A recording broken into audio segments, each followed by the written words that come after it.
So thank you guys all for coming today. This is the session entitled Risks of Accidents with Volunteerism and Social Capital. So really excited to get to talk about people in here today. We don't have a lot of risk maps or exciting heat maps to show you guys, but we have some very great people here to talk about other wonderful people and the relationships between them. So I'm really excited about that.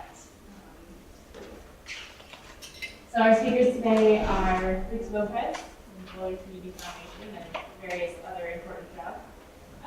Vivian Campbell from the University of Colorado and the Hazard Center. Joan Cernick, Catholic Charities and American Red Cross. And Megan Dunn, Boulder Rico, and various other exciting opportunities as well. So to get started, we're going to start with Rich Lopez. He's been a Boulder City Council member and deputy mayor. He's worked with nonprofits throughout his career. He's a past board chair of the Denver Foundation and chair of the Boulder Community Hospital. He's also a community columnist for the Daily Camera. And Rich has had an intense firsthand view and experience of community disaster response recovery and relationship building during the 2010 Four Mile Canyon fires and the 2013 Colorado floods. So, no further ado. Hand it up. Thank you, Chairman. It's a pleasure to be here. The only thing that's not a pleasure is talking about the disasters that I've had to live through since 2010. My wife and I live up in the mountains near Rowena, a very idyllic place. But on a September day in 2010, we saw what looked like a mushroom cloud over the ridge to the south. And that turned out to be the 4 Mile Fire. Fast forward 3 years later, one morning after 2 days of heavy rain, our neighbors came up to our house with their dogs.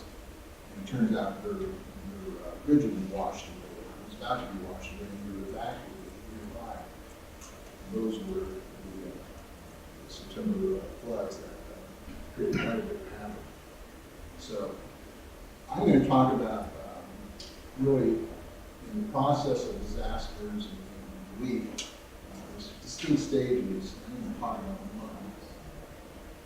The first stage is really the emergency stage. When a disaster is occurring, how do you save life and property if you can? This is a neighbor that was isolated by the floods, cut off, had no food or water, so we had to rig up some lines to get them food and water, and later evacuate them. Again, during the floods, in our particular area, there were some medical emergencies. A young girl stopped breathing, thought it was an asthmatic attack. Fortunately, there was one EMT in our area who were isolated from basically most of the time because of the floods. After 30 minutes of trying to revive her and get her to breathe on her own, it became apparent that she wasn't going to make it without some outside assistance. So we called in a helicopter. During the floods, helicopters were patrolling the canyons, looking for people that needed to be rescued, people that needed to be evacuated, or medical emergencies like this one. So we were fortunate that we were able to stabilize her. A flight helicopter came in, extracted her, and eventually took her to Children's Hospital where she recovered. So the first part of disaster is just the emergency response. Then the next part is intermediate and long term. Intermediate means, and then the long term. Intermediate is just after you rescued everyone and taken away the immediate danger, and to try to find ways to help people continue on. We'll talk more about that in more depth. Then finally comes the long-term efforts, or what I like to call trying to put Humpty Dumpty back together. How do you rebuild after the flood? How do you rebuild after the wildfires? How do you try to make people whole? In 2010, the 4 Mile fires hit, and they were pretty intense there for a week. But almost immediately, the loss of property, the loss of homes, became quite clear to everyone. And some people in the communities decide we have to do something. How can we raise money and give it to people that have been impacted? So they banded together, they had some ideas, included donations that came to the Community Foundation. The Community Foundation is set up to be able to receive money and allow tax credits to be, tax deductions to be taken, and then redistribute them. I've done this with the Denver Foundation and recently the Community Foundation. Community foundations tend to be the first ones that can respond to disasters. After Katrina, the Community Foundation, there was the first one that got money into people's hands to try to recover, to buy clothes, to food, to find shelter. So there's no surprise that after the 4 Mile Fire, the Boulder Community Foundation was asked to step in. What we realized is, in addition to raising money, we had to find a mechanism to make grants to people. Community foundations aren't usually designed to make grants to individuals. Typically, we make grants to non-profit organizations. But through a change in the bylaws, we were able to do that. After 4 Mile Fires, a major concert took place down in Broomfield. I noticed a poster on my office wall of a fundraiser that occurred right in at the Gold Hill Inn on the 28th of September. So in short order, people responded trying to find ways to raise money and give it back to them. So those were the types of actions that occurred. And really word of mouth, maybe people would read about it in the newspaper, wanted to do something. So the demand, really the desire on people to help. So money distribution was really a big key. Through all these efforts, we were able to raise, at least the 4 Mile Fund, about $750,000. But we had to find a mechanism to distribute it. Again, using community members and ideas generated by people that were impacted and neighbors, we were able to craft an advisory committee that would review written proposals and written grant requests and make recommendations in this sense to the Community Foundation Board of Directors who actually made grants. So there's $3.6 million in requests made. So there's no way to make everything whole. 443,000 was distributed to individuals.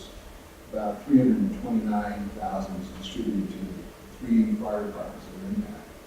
4 Mile Fire Department lost not only its fire station, but its fire truck. It was a very rapidly moving event. So this type of work actually made it possible for me 3 years later. I was the chair of that advisory committee. I wasn't with the Community Foundation at that time. I was with the Denver Foundation. But I knew Josie Heath, and I had a lot of experience with grant committees, so she asked me to chair that particular committee.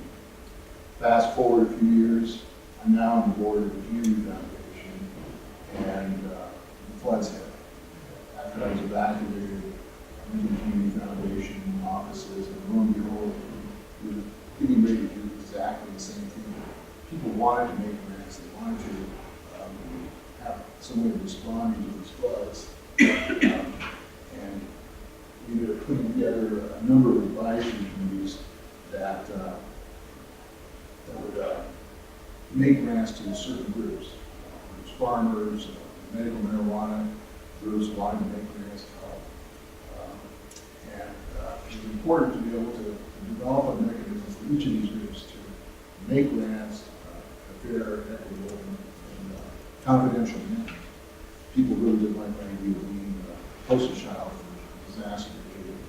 There's still a lot of pride. So the Community Foundation made about $1.5 million with the grants. This was as of last year. Most of that, a lot of that went to the Lions Community Foundation, who returned grants to their citizens. greater Jamestown area, Front Range, Farmerly, naturally Boulder, and another group of people that live in the unincorporated areas. So this was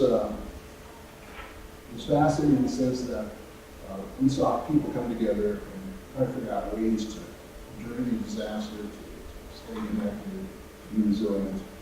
We learned that communication is one of the major challenges. We had one radio in the Rowena area with which to communicate with the outside agencies. Helicopters would drop information packets to us. I hiked to the top of Nugget Hill to use a cell phone and call a buddy in the Vale who explained to me the magnitude of this flood. And once that was explained, I realized that little Rowena, about 40 people, was not going to be rescued right away. Put it into context, we heard that the damage to Jamestown, mines, and other communities. Since then, we've done a lot of things in terms of creating a local network of people that will come to the aid of their neighbors. We have inventories of extra bed space, for example, should people need that. Ham radio operators are now getting their licenses. So we have a network now. Install some antennas that allow us to communicate all of them down the Front Range. So it's this type of response that I think came out of these disasters and built a lot of sense of community up in the mountains. I'm sure we'll hear more about some of the other. Oh yes, people are trying to deal with disasters in the future. Wildfire Partners program evolved out of the 4 Mile fires. And we did an excellent job of going around and assessing fire risk in homes up in the mountains. Very comprehensive, very detailed. That's an organization that went through this.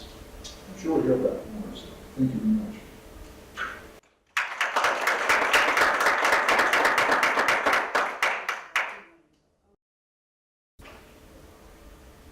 Next up, we have Nadia Campbell. She's a doctoral candidate at the Boulder Department of Sociology and a research assistant at the Natural Hazards Center. She's also the managing editor of the Natural Hazards Review. Nadia's dissertation research is also qualitative examination of the 2013 floods in Boulder County, specifically focusing on social capital and disaster recovery among adults aged 6 to 10. Thanks very much, Tim. My dissertation research, as you described, has to do with older adults and how they were affected by the floods. As a sort of case study here in the broader issue of social capital and disaster impacts among older adults. And I think that there are a few issues that make this an increasingly important thing to study. One of them is the demographic shift that's happening here in the United States and globally, but particularly focusing on adults in Western countries and specifically the United States. Currently, there's 43 million people in the U.S., or about 14% of the population that is age 65 or older.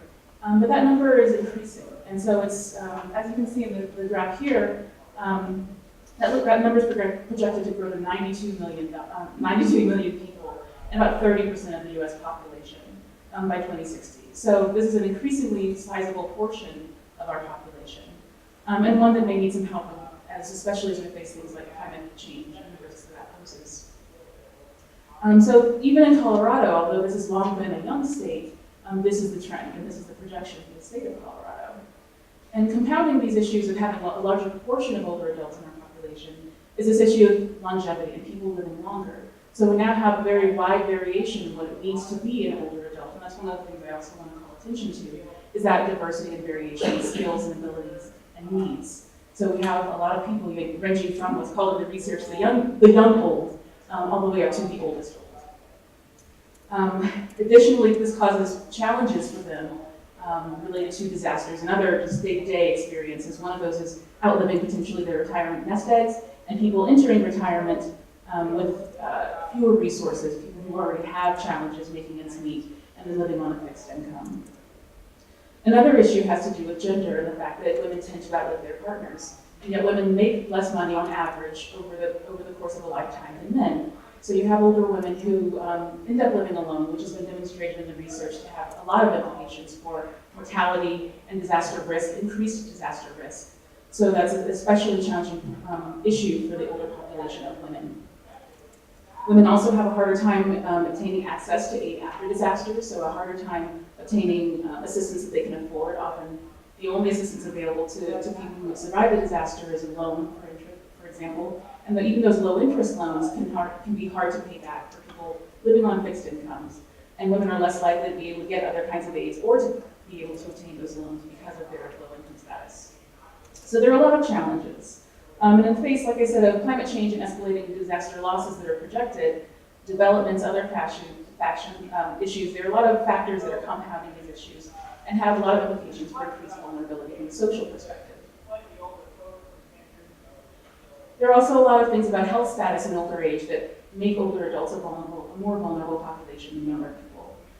Issues like compromised immune systems, chronic medical conditions, physical disabilities, and cognitive impairments can all affect one's disaster vulnerability, can all put them in a more risky position. It can hinder the receipt of warning messages, the ability to evacuate and respond without assistance, and poses a lot of challenges for the recovery period as well. Further, there are chronic stressors that are often experienced in the disaster recovery phase, things that can exacerbate chronic health conditions. So the stress of trying to recover and rebuild one's life after a disaster can also have physical manifestations for older people. Regarding mental health outcomes after disasters, there's a lot of mixed research on that. While older people are more vulnerable in a lot of ways, they can also be more resilient. So they do tend to experience a lot of trauma, but there's some research that indicates that they also have a lifetime of experience that can help them weather the storm. That can help them bounce back more psychologically and be an asset to their communities. And so while we talk about vulnerability, I think it's also important to start thinking about the ways in which older adults may be able to teach us some things about how to handle stressors. And at present, some of those things are very poorly understood.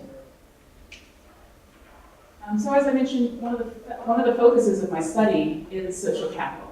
And I'm looking at, when I define and talk about social capital, I'm looking at the social networks that older people have and the resources embedded within those networks and the implications that that has for their ability to respond to and recover from disasters. So seniors with higher levels of social support have been found to be better equipped to access assistance with evacuation, with housing, with emotional needs, and other kinds of institutional support. There's a book written by Eric Kleinenberg called Heat Wave, and it's what he calls a social autopsy of the 1995 heat wave that happened in Chicago, in which over 75% of the people who perished were older, 65 or older. And the primary finding of this work was that older people, because of the fact they tend to be more socially isolated, to have smaller social networks, were much more likely to die alone and without others to check on them or anybody to ask when they needed help. And so social capital is a very important issue for understanding how disasters can affect older people, how it relates to their disaster vulnerability, and also how that can play out in the longer term. This is also, although there's been very little research on the role of social capital, what has been done tells us that this is an important factor to start considering. However, to date, there are very few studies that have looked at the social networks more generally among older adults, or defining what that looks like across the life course. There are a lot of quantitative measures of social capital that look at how often you get blood, or how often you go to church or participate in civic meetings, but that's not necessarily what social engagement looks like in older age. And that's another thing that we want to start paying attention to, and that I try to draw attention to in my own research, is how we look at social capital and what it means to be socially engaged in older age.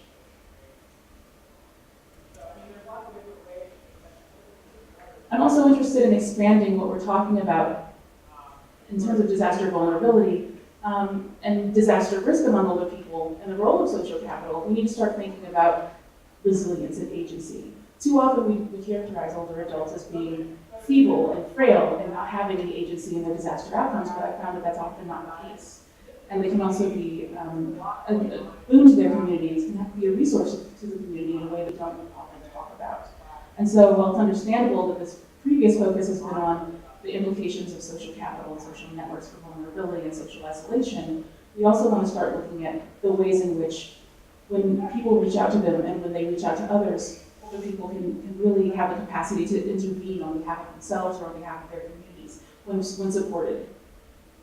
Additionally, because of the significant diversity within the older population, we really don't know as much about characteristics at the individual or at the community level that interact to influence their disaster outcomes. So these issues really highlight for me and my own work the need for this additional research to start teasing out some of those conditions that can really affect the disaster vulnerability and resilience over time, so that we can stop lumping people together as the elderly, the older adult, and stop homogenizing them as a single group.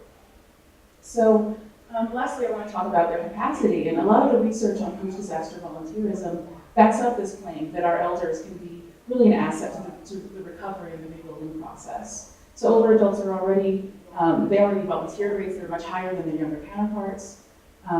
They often possess skills and knowledge that are very valuable, that can be useful to their communities, and that's something that's very poorly understood right now. So broadly, summarizing all that to the purpose of my research, is I want to really analyze how these various forms of social capital, both the individual and the community levels, can influence older adults' recovery trajectories, and then also talk about the way in which social context shapes the way that seniors interpret and recover from and respond to their disaster-related experiences.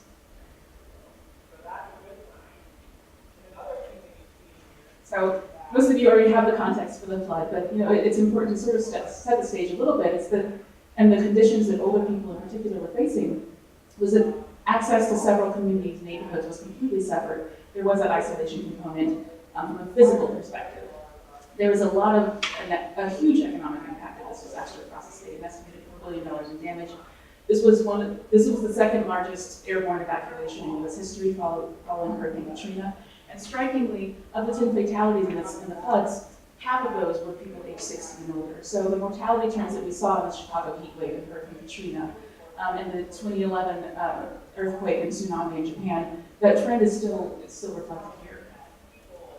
So in terms of getting at these questions in my research, I'm incorporating a couple of different ways. I'm doing interviews with older adults themselves, with community stakeholders here throughout Boulder County, and also attending meetings, looking at reports and other secondary data so that I can really start to understand social capital from a lot of different perspectives, both what's going on within the communities and what's going on with seniors themselves in their own lives and experiences.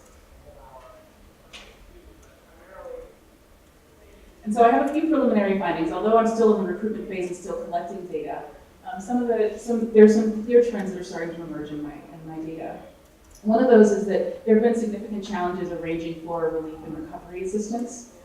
So I have several sources that I've been hearing this from, not just from seniors who describe these challenges to me, but also for people working at senior serving at organizations, working at nonprofits, and describing the experiences they've had with case management or helping people trying to navigate the relief system. And those come from a lot of different areas. In some cases, it's paperwork and being able to find the necessary documentation after having those possessions destroyed, being able to navigate some of those bureaucratic systems and requirements that require multiple trips. In other cases, it's being able to navigate some of these online platforms and people who don't necessarily have experience using computers or have access to computers. Lack of transportation options is also a significant barrier in some cases. Not everything can be done in one go. So there's this issue of being able to get there, get back, navigate transportation after having lost a vehicle and not really knowing how to use the transit system or access the information to get to one place and back home efficiently. And so additionally, the relief system hasn't always been able to accommodate or support their needs. So one of the issues that stands out very clearly that's been notorious in a lot of the mountain communities is home access. So a lot of people have had a lot of difficulty having funding to rebuild footbridges or things that enable them to access their homes from the road. Even if their house wasn't damaged, they can't access it very well. And as one person described to me, it's one thing for someone in their 40s to have to walk an extra 8 mile to get to their home, but it's another thing for somebody who's in their 60s or 70s. And this is particularly true in the winter or during other inclement conditions, when a fall could be much more significant, when breaking a bone or injuring oneself has much longer standing implications. Another challenge is the social network disruption. So this goes back to this issue of social capital on a very individual level. Being relocated, being forced out of one's community, certainly having to move to a completely different town completely disrupts one's social network. And we're talking about people who have been affected by a disaster, and whose closest friends have also been affected by a disaster, that doesn't leave much room for them to be able to support one another. And so there's a lot of difficulty both rebuilding one social network in a new community, and there's also issues that exacerbate this, like transit, not being able to get back to one social network, even if it wasn't disrupted. And so, in some cases, there's also a matter of having to learn a new culture, be in a new environment, moving to a different community where people interact differently, and that's challenging and difficult in older age. As one person described to me, this neighborhood doesn't neighbor. So this person was relocated somewhere and had neighbors who wouldn't say hello, wouldn't interact, and there were no opportunities to engage and start to make new friends and reestablish relationships with new people. And so this left this person feeling very isolated. There was no one to share her experiences with, particularly because those closest to her in her social network were also dealing with their own disaster impacts. So this is particularly challenging. But it's not just challenges. In some ways, the floods have opened the door for relationships and opportunities as well. So it's not necessarily all just a doom and gloom story, which again calls attention to the fact that we need to broaden what we mean and what we're looking for and talking about, and start to really engage seniors to get a handle on their experiences. So, for example, in some cases, the floods facilitated intergenerational contact. There were seniors who were helping out and volunteering with watching children, with helping their neighbors, having people stay with them who had been affected by the floods. And so we need to sort of broaden this out and expand and look at some of the positive things that can also be outcomes. Senior caregivers, again, also have a lot of challenges, and I've seen this in my work related to the floods. People who are either women who tend to outlive their husbands or often are a little bit younger than their husbands acting as caregivers. I've also seen examples of seniors who are caring for their parents. So entering older age while also playing this caregiver role and dealing with both the physical demands on their time, their own potentially traumatic experiences, and supporting someone else who has more significant needs and getting the support that they need to be able to do that, to play that role. And so this also has implications for them, of course, over the recovery period. But again, there's been a lot of experiences with resilience, personal resilience, being able to support resilience in the community, and experiencing personal agency. So despite these challenges, a lot of seniors have supported the community and their neighbors in myriad ways. As I mentioned, there are seniors who help to watch after young children at the relief centers. There's the Retired Senior Volunteer Program, which, independent of my dissertation, the National Hazard Center has done some evaluation work on, and really uncovered ways in which seniors have helped to organize relief efforts going on in the community, helped to look at coordinating case management, and being able to employ some of their skills over a lifetime of experience in doing some of these things, and being able to donate that knowledge and the time available because they've been retired to do that. So they represent really an untapped resources of people who have both the dedication to volunteerism in a lot of cases, as well as the experience and time to do it. In terms of the organizations who support seniors, because I think that this is something also that helps to fill in for some of those personal ties and connections, having access to organizations that can provide information and assistance. A lot of senior serving organizations throughout Boulder County have played a key role in helping to support the recovery needs. So some of those that have had established client relations who are already a trusted source of information have really helped to make sure that seniors are able to get access to the resources they need and through trustworthy avenues and channels of information. There's a lot of scams, there's a lot of misinformation in communities, so these services really play a key role. But they have also met their own challenges, particularly with respect to dealing with the influx of resources that often happen after a disaster. And so being able to train and understand what they may be facing in a disaster, I think is the next step, and really supporting their long-term resilience and ability to respond to the next disaster, helping them capitalize on that support when it's available. And so just as a very quick summary, the findings that I'm right now being able to uncover in my research highlight the fact that we need to establish these pre-existing relationships, both with seniors in these organizations, but also between those organizations so that they can help support one another. We need greater attention to some of the challenges during the long term, after the initial response phase. So not just helping them evacuate, helping them seek that individual assistance with helping them recover and looking at how they can help the community recover. And finally, needing to recognize the factors that mediate these factors, that mediate these outcomes among seniors at the individual level and at the community level.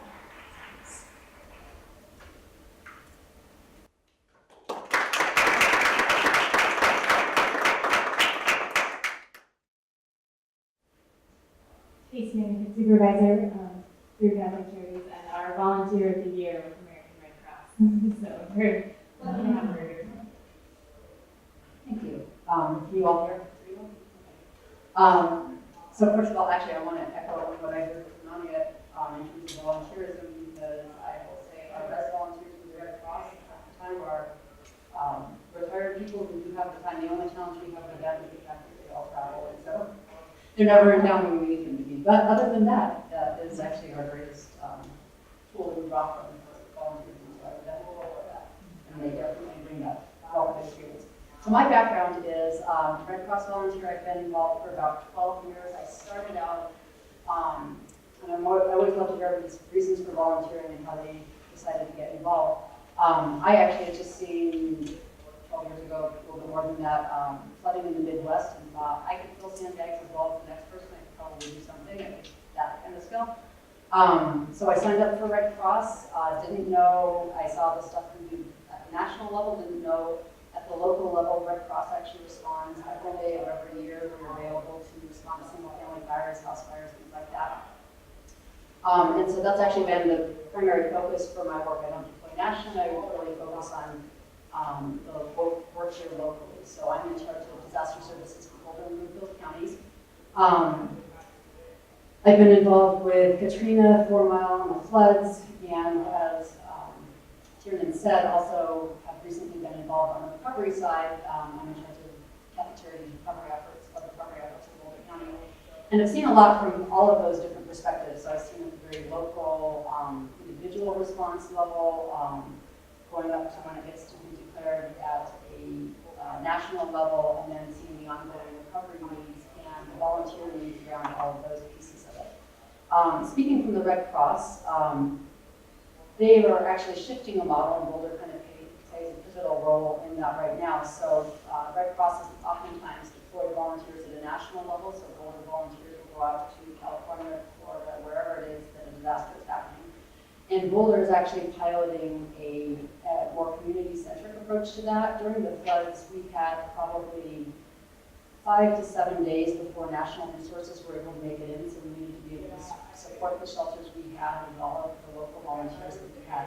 Typically, Red Cross would try to get people in within 24 to 48 hours, but even in that time frame, we couldn't get our own volunteers across the county to where they needed to be because of the closures and things like that. So we definitely recognize the need to have people trained and ready wherever they are. We know that up in the canyon, getting people up to Netherland, we can do that very efficiently, either trying to get food or supplies and things like that. So we've always been somewhat aware of the risk that we had in terms of deployment, even locally, but I think that certainly drew more attention to that. We've been, in the last 2 years, really strengthening our resources within different pockets of the county to make sure that we can always cover what we need to. But I think there's actually more to it than that in terms of the local community approach to volunteering. I think from a volunteer standpoint, everybody wants to help in their own backyard. Yes, we want to go and help people in Florida and Texas and wherever things are happening right now, but we have a much more vested interest in our own community and making sure that things are taken care of. We also have more flexibility from a volunteer standpoint to, I can't necessarily commit to 2 or 3 weeks to go out of state someplace else, but I can give you an overnight shift at a shelter or work around family commitments and things like that. It also is better for the community if we can have volunteers at the local level, because I will know that when I'm at the YMCA shelter here in Boulder, the closest pharmacy is right across the street at Target, instead of sending somebody all the way across town, especially somebody who may not have a vehicle, and so they have to either walk or take public transportation or something like that. So we're much more attuned to what the resources are. We know, we'll know things like where the local clothing bank might be or anything like that. It's really going to be specific to our own community. And it's just a much more convenient model where we can rotate through. From the community perspective, though, like I said, we also know what those community resources are, so we can help get people connected. We can engage the local businesses, so we know Pasta J's is a great place to go, that we've used them in the past for a lot of previous disasters, where if somebody else, even from Denver, comes in, they don't necessarily know Pasta J's, and they don't know the ongoing relationships that we've had with them. In the case of the floods, we were sending food up to Jamestown to help out with various recovery efforts and tried to really actually focus on rebuilding their economy to the extent that we could use the Merck or something like that. We would try to give our money towards them if we were going to be paying for meals rather than having it come from some national chain or something like that. So trying to have a more community-centric approach to volunteering, I think, certainly helps the volunteers, but it also actually helps the community recover itself. And our experience during the 4 Mile Fire, and actually even when we have apartment fires here with Gold Run or things that are just really large scale that people see coming into town, the natural desire of people is to give and to help each other. And that might be as an individual volunteer. It's also as businesses, so we'll oftentimes have businesses, restaurants who want to come and they just drop off a lot of food. We try to organize that a little bit better so we don't have, all of the meals Monday night and then Tuesday we have nothing.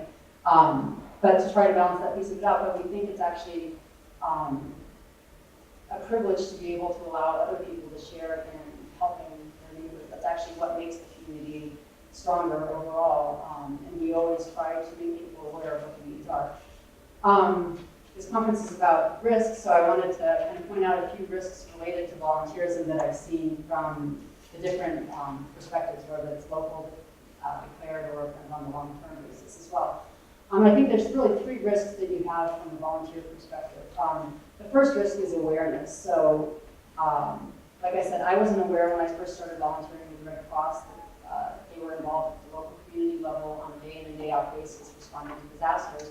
And that continues to be one of the best or worst kept secrets within the Red Cross. We actually help more people through individual disasters than we do nationally on all the large disasters that you're seeing. So, and for those people, if your mobile home burns to the ground, that's equally as devastating to you as the person whose mobile home washed away in the flood. You just don't get the same level of attention. People don't know about it. And I am convinced that people in the community would want to help if they just knew about that. So again, building the awareness that we are out there doing that, but then also that there's the need, so that there are people who have, who are the families that are affected, and what are the needs that they have, and how can you as an individual or as a group help. So we're starting to work more with faith congregations, because if somebody's a member of a certain faith congregation, they may want to know that one of their members just completely lost everything, and maybe they want to organize something like the bridal showers where you do a thematic, like a kitchen shower or something where you replace all kitchen goods or the linens or things like that. So there seems to be a lot of receptivity around that, and people really wanting to do it. They just aren't aware of what the opportunities or what the needs are out there. So we can combat that on some level just by having a somewhat of a pick list or a menu that people can say, here are the ways that I want to help, and then as things ramp up, we can let them know. Still having that opportunity to decide on an individual basis on each disaster whether or not they can help, kind of letting them know, here are the ways that you can help that are specific, concrete, and truly helpful, as opposed to just kind of a Band-Aid measure. The second risk would be engagement. So we know with disasters, most organizations are fairly overwhelmed with the floods. My guess is within 24 hours, if you were trying to get a hold of Red Cross, United Way, any of those places, you probably couldn't get somebody to answer a phone call or respond in an email in terms of trying to plug yourself in the right area. So trying to figure out how to onboard people the most efficiently possible. And that may be a matter of allocating other volunteers to just take care of taking the phone calls. And it may not be that you have enough staff members, but you can have volunteers who want to help. They may not be able to go to the front lines, but they can start doing that piece of it. Doing background checks with Red Cross. We're always concerned, certainly about the volunteers, but we also have to be concerned about the community. So we need to have a background check. We would never want somebody working in one of the shelters who has a violent criminal history or anything like that. So we need to make sure that that piece is taken care of, and kind of figuring out how we can streamline that as much ahead of time, document what those processes are, so that we could have somebody, even if it was a new volunteer, step into that role and kind of start working through those processes. The second piece from an engagement standpoint is training. So oftentimes Red Cross, especially as a bureaucratic organization to some degree, you've got close to 1 million volunteers nationally, and have a very structured training program to make sure that when I'm working in California with somebody from Texas, we're all working out the same protocols and are pretty consistent in how we do things. That's all really good on some level, but when a disaster happens, if tomorrow morning we needed to ramp up 3 shelters in Boulder County, and we we don't have enough people in town or who are adequately trained, we need to have a way that we can really quickly get those people trained. So that part of that might be online, developing training that's online that we now have, and then that just relies on people having access to the internet at that point in time and things like that. But and having local instructors who have the facilities here available to do that. The last piece, I think, the last risk in terms of volunteerism, and I think this is critical and somewhat ongoing one, is retention. So we have everybody aware, they're actively engaged, and now how do we keep them to want to come back? We need to start to look at what their motivations are behind it. For some people, they may not want to work with clients in the middle of a disaster. They don't want somebody who's really on the verge of tears. That's just not a comfortable space for them. Some people may want to be driving up to the fire lines to see what's going on because they get that adrenaline push. So if we need people to be doing all of those things, it's important to try to align them to what their interests are, what their skills are, and what their capabilities are, because even if they want to do some of those things, if they have physical limitations or maybe they have family restrictions that make it so that they can't, if we have a 12-hour shift in the shelter and their kids get out of school midday, they can only give us half of the day. So recognizing kind of what those constraints might be around it. From various, I volunteered with a number of different agencies and seeing kind of what works and what doesn't. I think one of the biggest things is also how you treat volunteers. So recognizing them as donors and not just as extra staff members that you kind of boss around, but they have the ability to go elsewhere with their time, or they have the ability to go nowhere with their time and just stay at home. So recognizing that they're giving as generously as they can and to try to respect that the same as you would with somebody who's opening the checkbook for you. And I think the biggest piece to that then is respect and gratitude, to just always show them that appreciation for them giving their time freely and not taking for granted the gift that they're giving. So those are my 2 cents.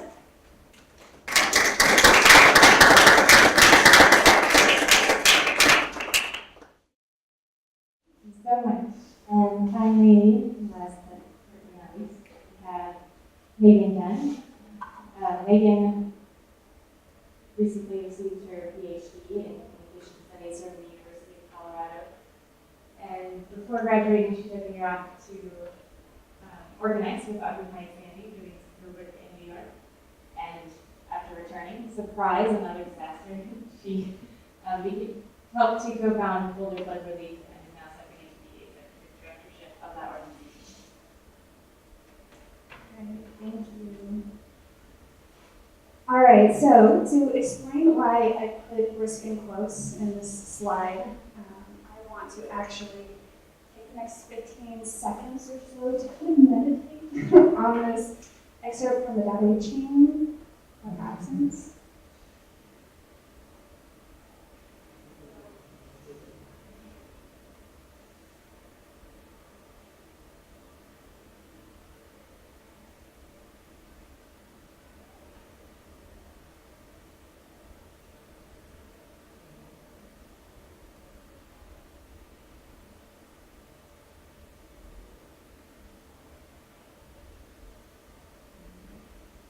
Everyone done? Okay.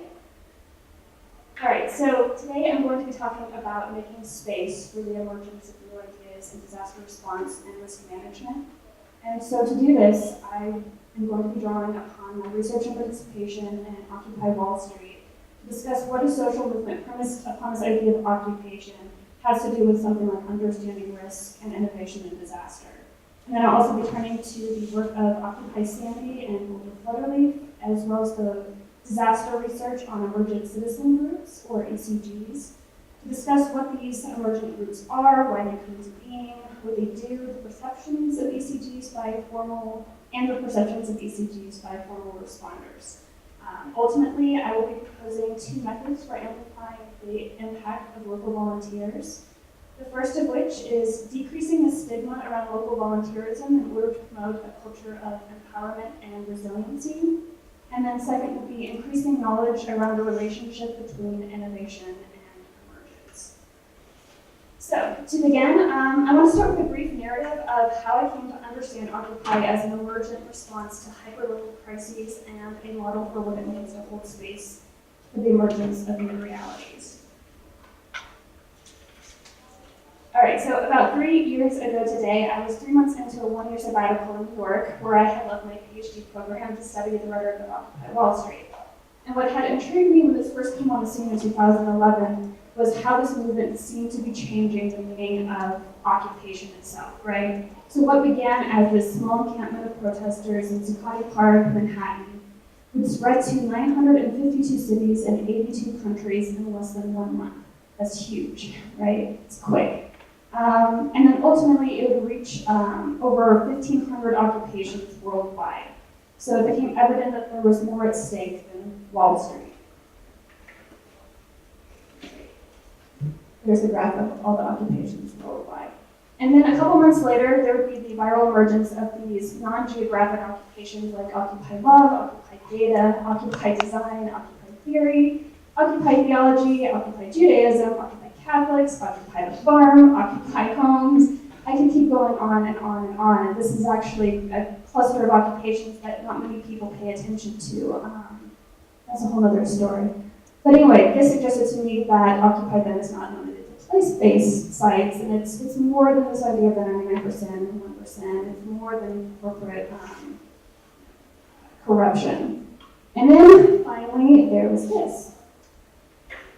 Discovering that occupy can be traced to the word occupation, which comes from the Latin word, turning correct me on this, occupatio, a rhetorical figure in which the objections of an opponent are anticipated and defeated. So this was about the point where I was like, all right, hold up, like this is strange. As a rhetorician, this was particularly intriguing to me. And it was at this point that I began to wonder, okay, so what does it mean to occupy? What is occupation? How do you occupy a place? Is that different from occupying a space or a field of study or a religion or an event? And is there a connection between occupation and anticipation? And finally, was occupation for occupy about taking space or making space? Was it about seizing ground or making room? And as I found out, it would take a disaster for me to start answering these questions. So that disaster was Hurricane or Superstorm Sandy, the largest Atlantic hurricane on record, at least by diameter, unless Patricia has that water, no pun intended, and the second costliest storm in the United States history, which actually caused over $65 billion in damage and caused 159 deaths across 24 states. But in response to the storm, a group of local volunteers from Occupy Sandy began to organize relief out of vacant warehouses, repurposed churches, by leveraging social networks that had been established prior to the storm. So these volunteers would come to be known as Occupy Sandy, a grassroots relief collective now considered to be between the first and fourth largest grassroots response to disaster in the U.S. According to a report prepared by the Homeland Security Institute of Research and Analysis, Occupy Sandy would grow to an estimated 60,000 volunteers, 4 times more than the number employed by the American Red Cross, becoming, quote, one of the leading humanitarian groups providing relief to survivors across New York City and New Jersey. And the report continues, unlike traditional response organizations, there was no appointed leaders, no bureaucracy, no regulations to follow, no predefined mission, charter, or strategic plan. There was just relief. So now let's fast forward to just over 2 years ago, this past September, when much of northeastern Colorado was declared to be in a state of emergency following the floods of 2013. So, as I'm sure you all know, in response to 5 consecutive days of rainfall and widespread flooding, groups of local volunteers emerged around the common cause of neighbors helping neighbors. And one of these groups, Boulder Flood Relief, originally Occupy Boulder Flood Relief, came into being by drawing upon lessons learned by replicating the best practices, principles, and processes of Occupy Sandy and then Occupy Wall Street before it, namely exercising personal and collective responsibility. That was one of the principles of solidarity established by Occupy Wall Street. And another was making technologies, knowledge, and culture open to all to freely access, create, modify, and distribute. Occupy Wall Street was very open source, as was Occupy Sandy. And so for Boulder flood relief, at least, as simple as this seems, one of these shareable technologies was simply a shared Google Doc, where people could contribute, the most commonly used hashtags, Twitter handles of the Office of Emergency Management, a list of Red Cross shelters that were in the area, that sort of thing. So this technology, if we can call it that, I think we can, quite literally function to get people on the same page, which is kind of a meta takeaway of emergent citizen groups in many ways, and kind of a meta takeaway of Boulder flood relief was getting people or creating a dedicated space for the community to be involved in their own recovery efforts. All right, so in both of these cases, Occupy Sandy, Boulder flood relief, and even Occupy Wall Street, these are examples of locally emergent groups that provided an operational base for affected communities to take action upon matters of critical concern. That said, each of these groups, for different reasons, experienced degrees of resistance and stigma by formal responders, despite innovations being made in strengthening community ties and innovations in other sectors that I unfortunately don't have much time to go into. But this brings me to the first method of empowering community capacity in disaster, which is decreasing the stigma around local volunteerism, where we promote a culture of empowerment and resiliency. So to do this, I want, even if it's just here, to talk a little bit about what these emergent citizen or ECGs are. As one disaster researcher has defined it, it is the coming together in formal and informal groupings of private citizens concerned with some preparedness and or recovery aspects of actual or potential disaster from some natural agent or technological accident. That's a pretty common definition of ECGs. Okay, so as far as what characterizes these groups, they usually have, they're new, they come into being without established social ties or tradition. Usually they don't have, they're not formalized or they're not incorporated. Boulder flood relief was an exception to that. Most likely we found out if you raised more than $25,000 as a non-incorporated entity, that was potentially a Class B felony. We incorporated, but usually they don't. So examples could be not just a disaster. You see these often in disaster, these ECGs, but they could be groups of neighbors that band together to conduct search and rescue missions. It could be concerned town citizens who come together to protest the development of Walmart. Or it could also be victims or affected residents pressuring city government to take mitigation measures after a flood. It's a little hard to read, but so why do they come into being? So the literature suggests that emergent phenomena, emergent groups are most likely to occur when demands are not met by existing organizations, when traditional tasks and structures are insufficient or inappropriate, and when the community feels it is necessary to respond and resolve the crisis situation. So in sum, emergent occurs usually when there's this perceived need or demand that requires immediate attention, needs which are often stimulated by the perception that the issue or the problem is not being recognized or acknowledged by others. And a lot of the effort that goes, that drives the work of ECGs are actually trying to get people to acknowledge that a problem exists in the first place. And we certainly saw that to be true in something like the occupations of Occupy Wall Street. So not to play on words, but kind of to play on words, they essentially fill a gap not being occupied by others. Okay, so what do? So most of the research has focused on volunteer participation during search and rescue, but they're certainly not limited to this task. Some other examples of what they do could be collecting food, receiving supplies, donations, serving as translators, initial damage and needs assessment. And I would probably add to this list that's not on there is recognizing critical gaps in emergency response, which just a second.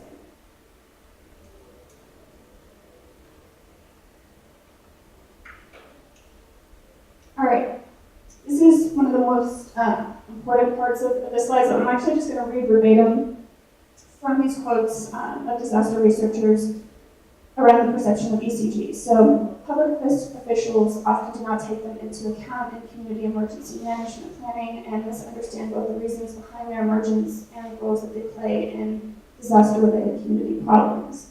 This is especially unfortunate because these kinds of emergent citizen groups are likely to be even more prominent in the future than they are at present. So this was written in 1985, and we certainly seem to be seeing this to be true, and with the climate change and all kinds of things that are happening in the present day, they only continue to emerge, and they do continue to emerge frequently. All right, and then the second one is, while much of disaster research supports the notion that emergent phenomena are not necessarily dysfunctional, bad, or otherwise inappropriate, there's still a strong tendency among disaster planners and managers to think because they have not planned for or are not controlling some behaviors and groups in a disaster that emergence of any kind cannot be good. This is seldom the case. And on many occasions, the new behavior or group may represent the most effective way of coping with the problem. And this is not to say that emergence always represents the best solution, but emergence is a manifestation of an effort to deal with the problem. All right. A lot. Okay, so this is why this perception of the ECGs is why I have suggested that increasing the stigma around what ECGs are and what they do is really important to promote a culture of empowerment and resiliency, to really let citizens and local communities know that it is possible to take matters into their own hands, and there are safe and responsible ways of handling that. The second method that I would like to discuss for empowering community capacity is increasing the knowledge around the relationship between innovation and emergence. All right.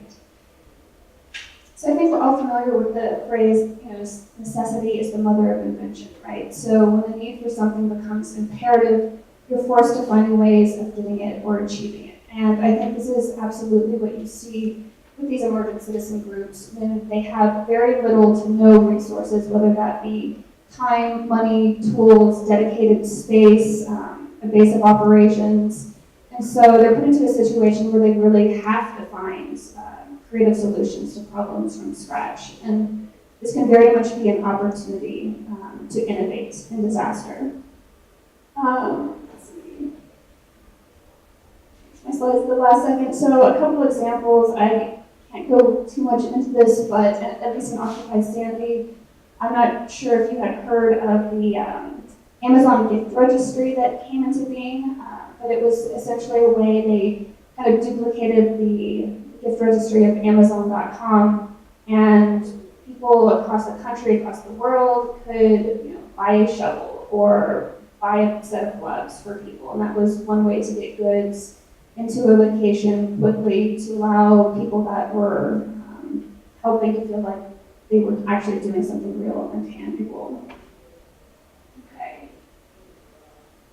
And then another point that I want to bring up is that formal responders, on the other hand, for good reasons, have protocol already in place to be able to handle this mass assault, disaster, the influx of volunteers, all these things, which is a good thing. But at least on a federal level, maybe not on a state level, but at least on a federal level, you have these outside responders coming into a community, so they're not necessarily familiar with the lay of the land, the community itself, what kinds of resources are available.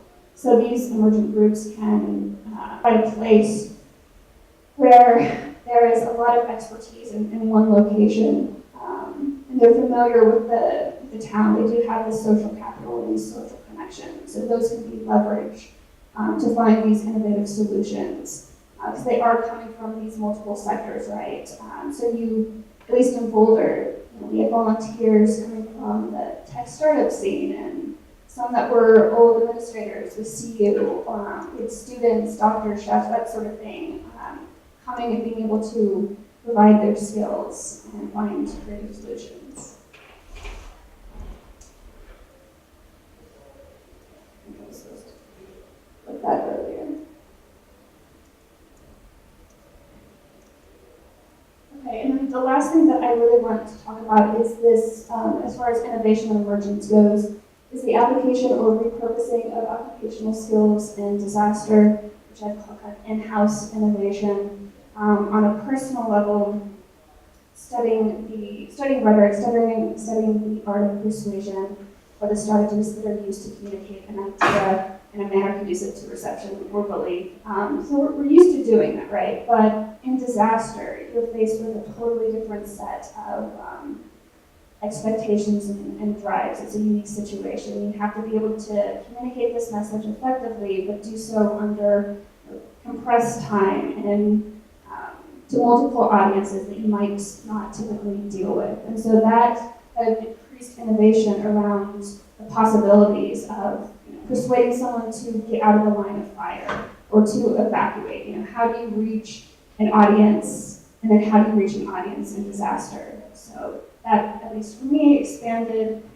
my own sort of occupational realm. And there is not actually a lot of research from a rhetorical perspective of rhetoric in disaster, which I hope becomes something bigger than it is now. All right, so the intended theme of this presentation has been space making, or creating an outlet or platform for alternative ideas, grievances, and solutions to emerge, particularly in response to crises and disaster. So as we saw with Occupy Wall Street, that crisis was the worst financial fallout since the Great Depression. For a group like Occupy the Farm, it was creating urban agricultural alternatives to meet local needs in the face of economic and environmental crisis.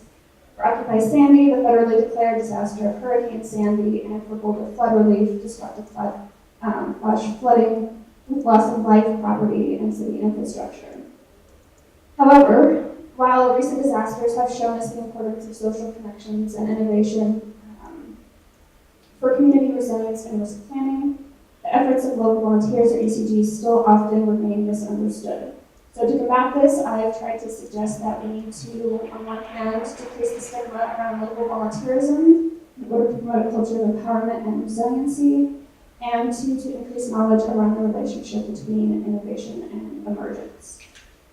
So in conclusion, I believe that there is so much more to be learned from those who inhabit or occupy a local area or space, especially as it concerns preparing for potential obstacles down the line so as to mitigate or mitigate their effects. And when you love a place as much as people do their city or occupiers do their occupation, you're likely going to find them developing innovative ways, even if subconsciously, of protecting their city or field from arguments or obstacles that can be leveled against them. And this is what the rhetorical discipline calls occupation, a figure in which the objections of an opponent are anticipated and defeated. Thank you.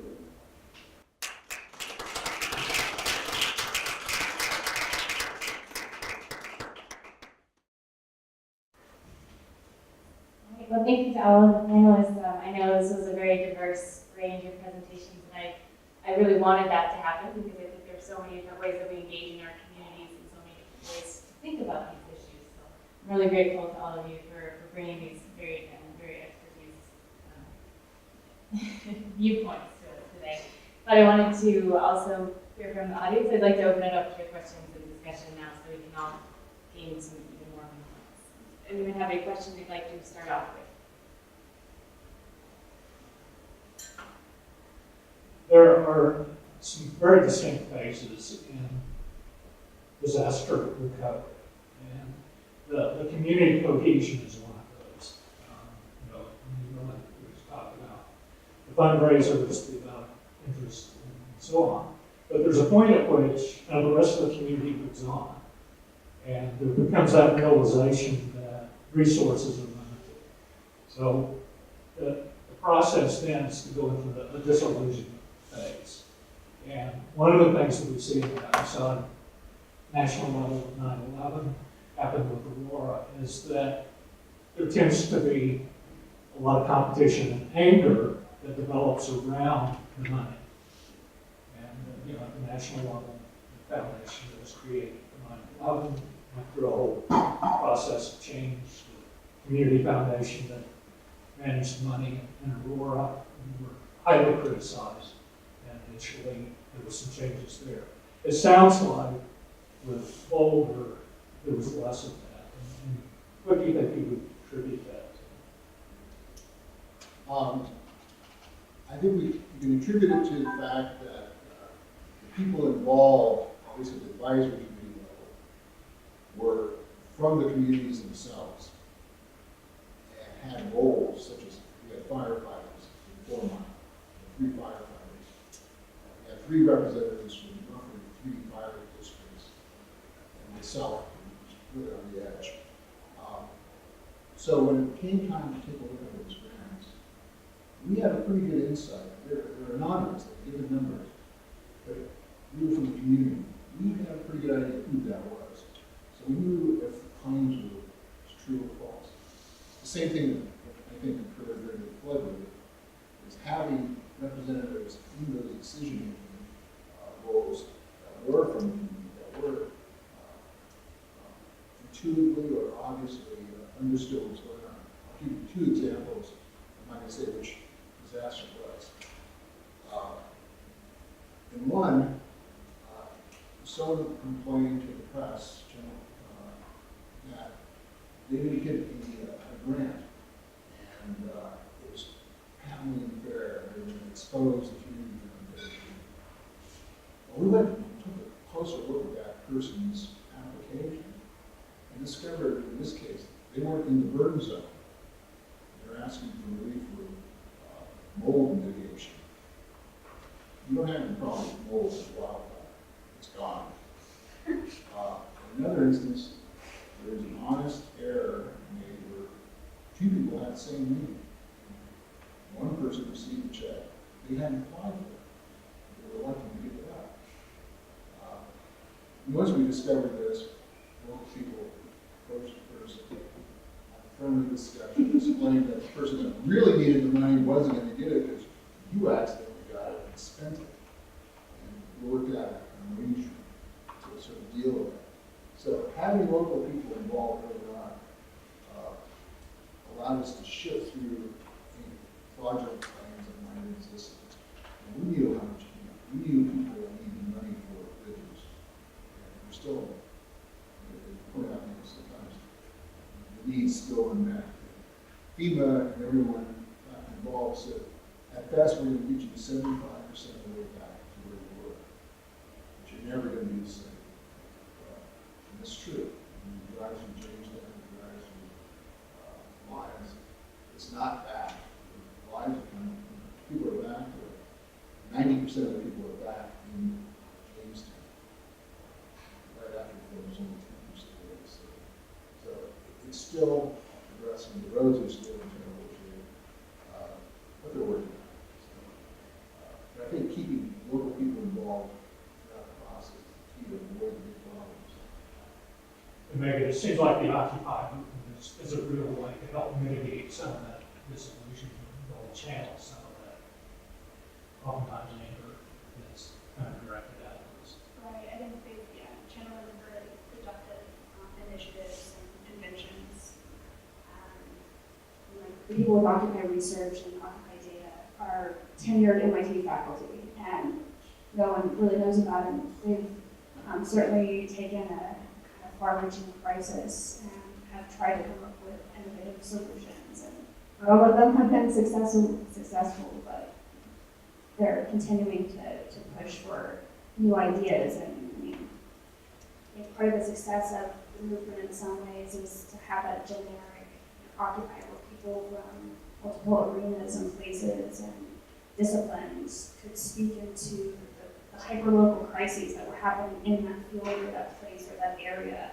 And it was fascinating to watch and see what kinds of tools were being developed and technologies were being developed to create more transparency and collaboration so that we can come together to solve a lot of the crises that are happening across the world and continue to get worse before they get better. Any other questions? I can project if you don't want to walk through back.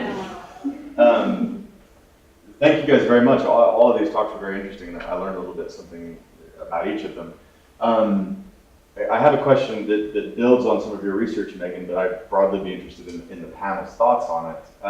I work in humanitarian operations at an international scale and have been largely working at the intersection of what we call voluntary technical communities, but it's exactly what you're talking about, ECG, and formal organizations. And especially at this kind of moment in time where you do have people getting a hold of technology and data and able to network through creative use of things like the gift registry or whatever, there's a lot more visibility, and I'm finding a lot of tension between the formal structures and the informal structures. And at the international level that I work at, what I'm seeing is all these volunteer groups really trying to reframe themselves and recast themselves in the mold of a formal entity and kind of justifying what they do in a framework that is legible to formal organizations. So I'm curious, with those of you that work with different community groups, who do research, different volunteerism, how you see that playing out here at local level. If it's the same sort of dynamic, or if there are volunteer groups and community groups that are really kind of wanting to guard their individuality and not feeling like they have to necessarily play with those other forms of power and frameworks and things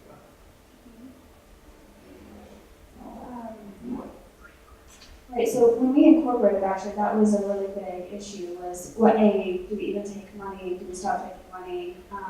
And then B, having to incorporate and create a board, even having a title like executive director was a bit contentious because the way that it actually operated was very horizontal and people just kind of gravitated to filling the gaps on an even organizational level and just doing what they did best, really applying their occupational proclivities. I can't stop playing on that word. But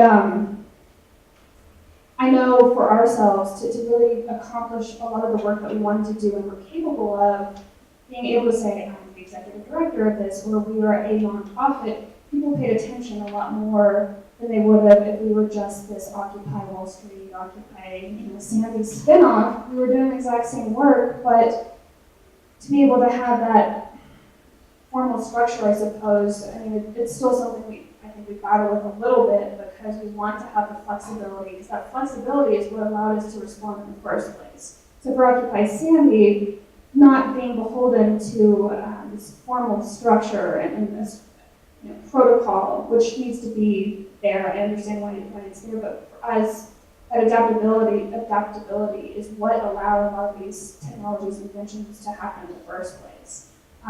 So it's a struggle, is what I can say. I know that we're continuing to go down the path of being a nonprofit, but also we have plans on still trying to pull in or work on initiatives in a horizontal manner. So bring in people from all kinds of occupational sectors to create essentially a think tank to try to recreate what Occupy did, which was provide a place for these emergent ideas. So having Boulder Relief go into a disaster think tank, for example, to allow people to apply their research, apply their occupation towards disasters, kind of keep that horizontalism there is really what we're striving to do.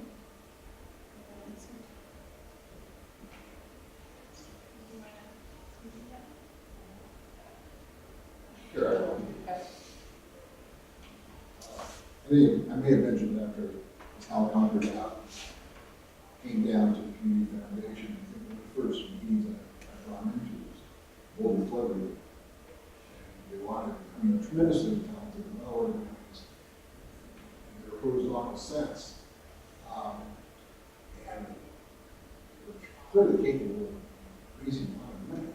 But the problem was, how do we fit them into a decision-making process where there's no decision makers?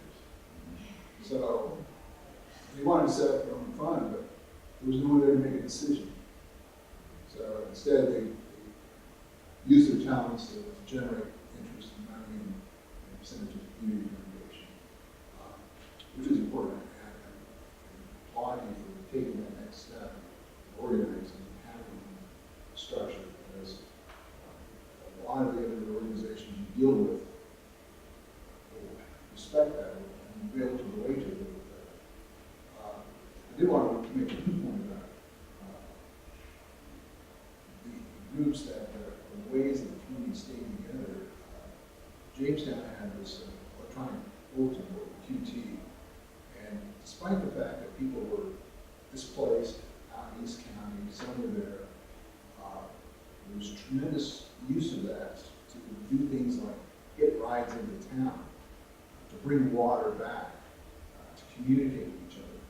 Right? So talked about using work as for fundraising and food distribution. Work on paper should not exist anymore because it was closed for so long. It was through the efforts of organizations that utilized it, and volunteers, the cyclists for the community, raised a tremendous amount of money, tenfold of daily camera raised in engaging communities. They're an amazing organization. They were cyclists for Jamestown, and cyclists for life, and now the cyclists for community. And so those types of organizations that kind of blow me away. Their ability to organize, create an event, generate a tremendous amount of income, and then turn around and go to an organization like Community Foundation and school. So there's a lot of ways of supporting and inspiring.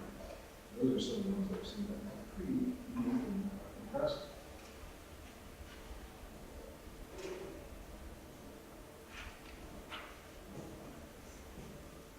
I can just yell, actually. I'm actually more just responding to your question. My name is Mary, and I worked Red Cross paid my salary to work on long-term community recovery for the floods. And I think the one thing that we saw, I don't know necessarily Red Cross, I just worked with the impacted communities, is every group came in with a different technology to how to kind of monitor something. So it's going to figure out how to muck out homes. And one organization had, one technology platform. There was also this thing called Crisis Claims that was created. The town alliance created their own. And so when you had all these different groups creating something, people tried to buy into one system. And so people said, we'll use one system, but maybe that didn't work for the local community. So these outside groups used a crisis cleanup, but when you're in a small town like Lyons, it didn't work because they know all the homes, and they can do it just easily on an Excel spreadsheet. Now, I think what we talk about is very different though, because the community was great, and the Facebook groups' minds were really great. We struggled in Boulder City. And so I think the technology, and there's a tension because some things work really well in the rural mountain communities, and what worked in the cities, even like Longmont, that were larger, it was very different. And I think even in the smaller communities, you thought everybody was using one technology platform, but sometimes they weren't. And there always were these like disenfranchised people that used something else. And so I still think, there was 100 ways to log in, 100 things to monitor. And so how do we simplify a method? And I don't even know what technology, if you do have these upward, spontaneous groups coming, you still need one way to communicate. Because if you have 100 ways that you're trying to communicate, it became so bureaucratic for these little communities and people are overwhelmed, and it just didn't work. So I don't know, but there definitely was tension, and I think people were trying to figure it out, but I don't know the solution. I don't think anybody really does, but I think you have to be aware of it's never going to be one size fits all. Sorry, I'm so fascinated by this question. I was actually thinking about it while everyone was speaking, because I heard all these different kind of pieces of people networks and organizational relationships and how those two levels interact. Is fascinating to me. So I promise I will not belabor you all with my thoughts right now, and I will ask instead, are there any other questions to answer? I'd love to hear your thoughts if you want to belabor. I was working with Boulder Flood Relief during the floods, and I'm now working with Coco Strong, which is a resilience building initiative for Boulder County. And we did, I don't know if the tension is always necessarily a bad thing. I mean, it can lead to friction, certainly, but it really pushed Boulder Flood Relief a lot to think about what it was doing to define itself and I think provide more and longer term assistance to the community. So I think what those emergent citizen groups really provide is more that kind of mid-ground communication space where you're able to draw from the community but also kind of speak the language of organizations as well. And so there is definitely a tension there because you're kind of bridging between these two very separate groups, but by using that tension, you're really able to move everyone forward. And it's not always pleasant to be working in that space, but I think just holding it there is incredibly important. And I was really grateful to everyone who actually got in my face during the flood and yelled at me about not having a formal organization, because it it really made me think about what I was doing, and it was like a constant value check for me to make sure that I wasn't making decisions for people or making decisions that would misrepresent this very nebulous organization that I had. So it helped me, because I'd never been involved in Occupy or a horizontal organization before. And so to make sure that I stayed in that space and that I was constantly looking for inputs rather than trying to become the decider of anything, I found that very valuable actually to be working with it. So just as long as we're not yelling at each other all the time, I did end up valuing that attention, actually. One interesting note that might relate to some of I love your list of risks for volunteers. When I was working in Nepal, there was essentially an ECG that was handling a lot of stuff, and I later ended up talking to some colleagues at the UN. This ECG was really creating data that was supposed to be used to help the response, and my colleague at the UN said, you know, we didn't actually use any of their data, we didn't find that really helpful. What we found was really helpful is that they had a loose enough structure that they could actually be the focal point for all these other people that wanted to get involved because we didn't have the capacity to handle these volunteers. So there was an interesting way that these two things were working together, even though nobody really recognized it until after the fact. So. Yeah, I mean, one of the measurements for the social capital of the community is the number of emergent groups that show up after a disaster. And I think there were a lot of them in Colorado. It's really interesting that there weren't that many in the city of Boulder because the networks there aren't as strong. So, but like the ones to serve large animal evacuations, and there's all these little groups that popped up suddenly, and they did really increase just the organizational capacity for after the flood, which was really huge. You guys want to see anything else? All right, I think no one else has any questions, then you are free to go scatter for lunch. But thank you guys all so much for coming here, and thank you again to all the